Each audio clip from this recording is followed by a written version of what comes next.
जय श्री राम। नमस्ते हिंदुस्तान, कैसे हैं आप लोग। तो आप सभी को पता चल गया होगा कि संजय राउत जी जो हमारे नॉटी अंकल है, उन्होंने पूरा षड्यंत्र, पूरा एक स्क्रिप्ट तैयार कर लिया है कि उद्धव जी को मुख्यमंत्री पद से हटाना ही है, राष्ट्रपति शासन लगाना ही है, या फिर उन्होंने ये सोच लिया है कि मुझे मुख्यमंत्री की कुर्सी पे बैठ जाना है। कैसे? देखिए, उनके कुछ नए नए स्टेटमेंट आए हैं, जैसे उनको हरामखोर बोलते हैं। एक तरफ वो लड़की को हरामखोर बोलते हैं और दूसरी तरफ वो बेचारे इतने ज्यादा दरिया दिल है कि अन्वय नायक के लिए, जो आपने मूवी देखी होगी, एक राजनीति मूवी आई थी दोस्तों, जिसमें कि कटरीना कैफ बहुत ज्यादा विक्टिम कार्ड प्ले करती हैं और एक फुल ऑन फिल्म में डायलॉग मारती है कि मेरे हाथों की मेहंदी सूखी नहीं है, देखो मैं आ गई राजनीति में, मुझे विधवा कर दिया गया। इस तरीके की डायलॉग आती है कुछ राजनीति फिल्म में। उसी तरीके के डायलॉग यहाँ पे हमारे नॉटी अंकल बोलते दिख रहे हैं अन्वय नायक की पत्नी के लिए, और उन्होंने कसम खाई है कि मैं अन्वय नायक की पत्नी को, अन्वय नायक को इंसाफ दिला कर रहूंगा। साथ में एक चैलेंज भी दिया है, चेतावनी दी है बीजेपी को कि आने वाले 5 साल तो छोड़ो, आने वाले 25 साल तक बीजेपी सत्ता में नहीं आ पाएगी, सत्ता से दूर रहेगी। और ये कारण क्यों है तो सुनिए और इस वीडियो को पूरा कंप्लीट तक देखिएगा, क्योंकि बहुत सारी चीजें हैं, बहुत सारे स्टेटमेंट आए हैं जो आप सभी को सुनकर चौंका देगी। पहला स्टेटमेंट मैं बात करूंगी संजय राउत की। संजय राउत का कहना है कि वो अन्वय नायक को, अन्वय नायक की पत्नी को इंसाफ दिला कर रहेंगे, क्योंकि ये उन्होंने कहा है किसको? किरीट सोमैया को। किरीट सोमैया, जी हाँ, ये वही बीजेपी के नेता है जिन्होंने सबूत के साथ ये चीजें बताई है और ये दावा किया है कि टोटल 21 सौदे हुए थे जमीन के अन्वय नायक के परिवार से उद्धव ठाकरे की पत्नी रश्मि ठाकरे के साथ। जी हाँ, लगभग उस टाइम 2,85,00,000 का ये पूरा डील था जो जमीन का सौदा हुआ था, आज से कई सालों पहले, लगभग 2014 में। लेकिन यहाँ पे संजय राउत किरीट जो सोमैया है उनको कहते हैं कि देखो आज उस बहन की मांग का सिंदूर उजड़ गया, देखो आज बहन विधवा हो गई, उसकी चूड़ियां टूट गई, बेचारी आज इस कगार पे आ गई है, और इस सेठ जी को, इस बिजनेसमैन को आज उसका दर्द नहीं दिख रहा। तो आप बताइए मुझे नॉटी अंकल, ये दर्द आपको सुशांत सिंह राजपूत के परिवार का नहीं दिखा कि वो किस तरीके से अपने बेटे के लिए तड़प रही है? एक बेटी दिशा साल्यान भी थी, उस परिवार का दर्द नहीं दिखा आपको? इससे पहले जिया खान का भी जो हुआ मुंबई में, जिया खान की माँ 8 साल लगभग हो चुके हैं, आई थिंक उससे ज्यादा हो गया, उससे लगभग कम, वो तड़प रही है, आज हर जगह इंसाफ मांग रही है, उनका दर्द नहीं देखा? वो भी एक माँ है, वो भी एक बहन है, वो भी एक बूढ़ा बाप है। आज आपको बेचारी जो आपकी बहन है, जिनका मांग उजड़ गया, जिनका कहते हो आप सिंदूर छिन गया, इस तरीके की फिल्मी डायलॉग मार रहे हैं हमारे नॉटी अंकल। और ये जो डायलॉग्स हैं वो स्पेशली किरीट सोमैया जी पर है।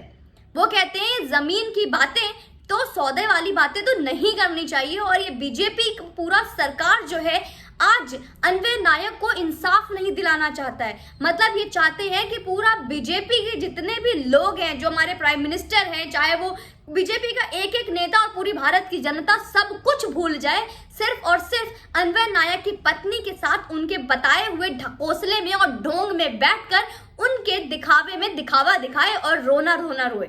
ये तो बात हुई हमारे संजय राउत की। संजय राउत चचा ने ऐसी बातें की। अब आइए हम अन्वय नायक की पत्नी की बात करते हैं। अन्वय नायक की पत्नी कहती हैं 2018 में जब मैंने अपने जब पति की चिता में आग लगाई थी, तब ये जमीन की वाद विवाद वाली बात क्यों नहीं उठी थी? उस वक्त इस तरीके की बातें क्यों नहीं गई थी? साथ में अन्वय नायक की पत्नी के साथ साथ उनकी बेटी भी आ गई है आज पिक्चर में, और वो बैठकर बोलती हैं कि जितनी भी जांच करानी है करा लो, और ये तो जितनी भी चीजें होती हैं वो सब कुछ रजिस्टर्ड है। जो जमीन का सौदा हुआ है, जिसके बारे में बात की जा रही है, वो बिल्कुल ठीक है। हाँ, हमने जमीन बेचा। तो हम ये पूछना चाहते हैं वो बेचारी सो कॉल विधवा माँ और बेटी से, जब ये चीजें आप कहते हो कि उस वक्त क्यों नहीं बताया?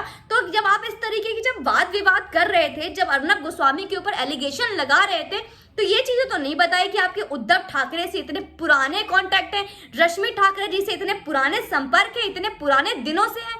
दोस्तों ये बात हुई, और इसमें बहुत डिटेल में आपको मैं बताऊंगी, लेकिन वीडियो बहुत लंबी हो जाएगी, क्योंकि मैडम ने जो रो धो की जो कहानी रोई है माँ बेटी ने कि आज मेरे पति की चिता भी ठंडी नहीं हुई, जमीन की बात चल रही है, जमीन का वाद विवाद चल रहा है, साथ में बेटी कहती है मैं हर तरीके का कोऑपरेट कर लूंगी, हर तरह से साथ देने को तैयार हूं, जमीन का एक एक चीज डॉक्यूमेंट्स अपलोड है।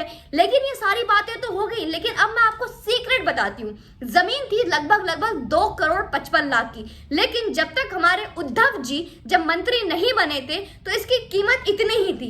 लेकिन और इसको बीएमसी ने कभी आगे कोई डील इसमें एक्सेप्ट नहीं की थी। लेकिन द मोमेंट 29 नवंबर को जब उद्धव ठाकरे जी बन के मुख्यमंत्री बन जाते हैं और शपथ ग्रहण लेते हैं, और शपथ ग्रहण करते ही बीएमसी इस जमीन की कीमत लगाती है पूरे 900 करोड़। यकीन नहीं हो रहा होगा ना, पैरों तले जमीन खिसक गई होगी आपको कि 2,55,00,000 की जमीन अचानक से 900 करोड़ की कैसे बन जाती है। ये कैलकुलेशन करने प्लीज आप लोग मत बैठिएगा, क्योंकि थोड़ा मुश्किल होगा और शायद नामुमकिन भी, क्योंकि ये हिसाब किताब मेरे समझ में तो नहीं आया। कोशिश की थी कि मैं आपको इसके बारे में भी एलोबरेट करूंगी, पर मेरे लिए थोड़ा पॉसिबल नहीं हो पाया, क्योंकि इस तरीके का घोटाला ये सरकार कैसे कर सकती है। और इसमें ये भी नहीं, 350 करोड़ ऑलरेडी बीएमसी पे कर चुकी है, दे चुकी है, और बकाया देना बाकी है। ये टैक्स तो भारत की जनता पे करती है, महाराष्ट्र की जनता पे करती है, और ये पैसे हमारे मुख्यमंत्री के पास जा रहे हैं, मुख्यमंत्री के पत्नी के पास जा रहे हैं, क्योंकि ये जमीन तो मैडम के नाम पर है। तो ये रश्मि मैडम से क्या पूछेंगे हमारे संदीप वाजे और ये परमवीर सिंह जी, और ये ईडी टीम बिठाई जाएगी। संजय राउत तो खुल के कहते हैं सीबीआई जांच करवा लो, एफबीआई जांच करवा लो, ईडी को निरीक्षण करने कर दो, लेकिन नहीं। आज जहां पे उद्धव जी शांत है, उद्धव जी का परिवार शांत है, वहीं पे संजय राउत बिल्कुल सामने खड़े होकर आज कहीं ना कहीं एक तरह से देखा जाए तो मैं तो यही कहूंगी, उद्धव जी के पैरों तले से और ये जमीन जो कुर्सी पे बैठे हैं उसकी जमीन की जो लकड़ी है ना, जमीन का जो पैर में कहूंगी कुर्सी की जो डंडी है उसको तोड़ने को तैयार हो गए।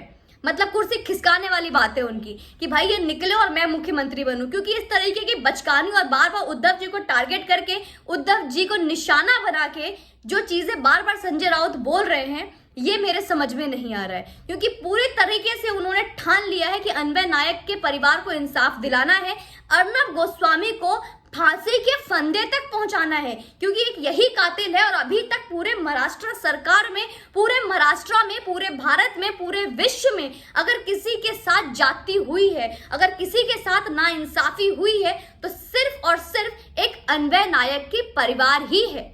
तो अन्वय नायक के परिवार का सिर्फ यही सवाल है कि आज इतनी बड़ी चीजें हो जाती हैं, आत्महत्या वाली बातें हो जाती है, उसका जमीनी से क्या लेना देना है, जमीन के वाद विवाद से क्या लेना है, जमीन के लेन देन से क्या लेना है, और इसके बारे में क्यों बात की जा रही है, क्यों चर्चा उठाया जा रहा है। हम इसके लिए सिर्फ यही बात करना चाहते हैं कि पूरी दुनिया को पता चल सके कि अन्वय नायक और उद्धव जी के परिवार से किस तरीके के कॉन्टैक्ट हैं।